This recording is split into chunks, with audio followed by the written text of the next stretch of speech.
Hi friends, welcome to Nisha recipes Tamil. இன்றைக்கி நம்ம சேனலில் முலாம்பழம் ஜூஸ் எப்படி செய்கிறதுன்னு பார்க்கலாம். மஸ்க் மெலன்னு இதை சொல்லுவோம். இது இந்த பழம் இப்போ தான் நான் ஃபஸ்ட் டைம் வாங்கியிருக்கேன். இதிலே வேறு விதமாக இருக்கும், அதுதான் ஆல்ரெடி வாங்கியிருந்தது. இது தோல் மட்டும்தான் டிஃப்ரெண்ட்டாக இருக்குது, ஆனால் சேம் அந்த மஸ்க் மெலன் மாதிரியே தான் இதுவும் இருக்குது.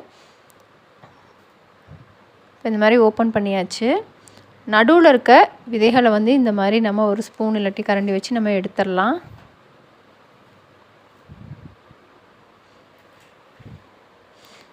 இந்த மாதிரி ஃபுல்லாக எடுத்துடலாம். ஜூஸ் போடுறதுக்கு அப்போ தான் நம்மளுக்கு வசதியாக இருக்கும். இதையுமே இந்த மாதிரி நம்ம ஸ்பூன் வச்சு எடுத்துக்கலாம். அப்படி இல்லாட்டி நைஃப் வச்சு கூட நீங்கள் சுற்றிலும் இந்த மாதிரி கட் பண்ணிவிட்டு சின்ன சின்ன பீஸாக எடுத்து நம்ம மிக்ஸி ஜாரில் தான் இதை டைரெக்டாக நம்ம சேர்க்க போகிறோம். அதனால் உள்ள சதைகளை மட்டும் கட் பண்ணி நம்ம இந்த மாதிரி எடுத்துக்கலாம், ஸ்கின்னை மட்டும் விட்டுட்டு. இப்போ இது எல்லாத்தையும் எடுத்தாச்சு. இதை நம்ம மிக்ஸி ஜாருக்கு இதை சேர்த்துடலாம். இந்த ஜூஸ்க்கு தண்ணி சேர்க்கணுன்னு அவசியம் இல்லை. நம்ம ஜூஸ் போட்டோன்னே இதே நம்மளுக்கு குடிக்கிறதுக்கு கரெக்டாக இருக்க மாதிரி தான் இருக்கும். இது 2 டைப்பாக நான் இப்போ ஜூஸ் போட போகிறேன். வெறும் சுகர் மட்டும்தான் சேர்த்துருக்கேன். எந்த அளவுக்கு இனிப்பு வேணுமோ அந்த அளவுக்கு சேர்த்துக்கலாம். நான் 3 ஸ்பூன் அளவு சுகர் ஆட் பண்ணியிருக்கேன். 1.5 கப் அளவு ஜூஸ் இதில் கிடச்சிச்சு, அந்த முழு பழத்துலையும்.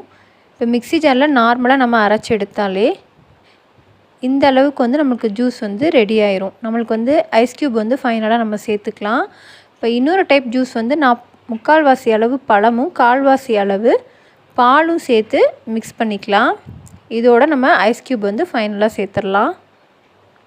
அவ்வளோதான், 2 டைப்பான ஜூஸ் ரெடி ஆகிருச்சு. இது போல் நீங்களும் ட்ரை பண்ணி பாருங்கள். பால் ஆட் பண்ணால் இன்னும் கொஞ்சம் சுகர் ஆட் பண்ணிக்கோங்க. அவ்வளோதான், சிம்பிளாக 2 டைப்பாக முலாம்பழம் ஜூஸ் ரெடி பண்ணியாச்சு. வெயிலுக்கு ரொம்ப நல்லது. இதோட ஃப்ளேவர் பார்த்திங்கன்னா ரொம்ப ரெஃப்ரெஷிங்காக நல்லாயிருக்கும். குழந்தைங்களும் விரும்பி குடிப்பாங்க. இது போல் நீங்களும் ட்ரை பண்ணி பாருங்கள். இந்த வீடியோ உங்களுக்கு பிடிச்சிருந்தா மறக்காமல் சேனலை சப்ஸ்கிரைப் பண்ணுங்கள். தேங்க்யூ.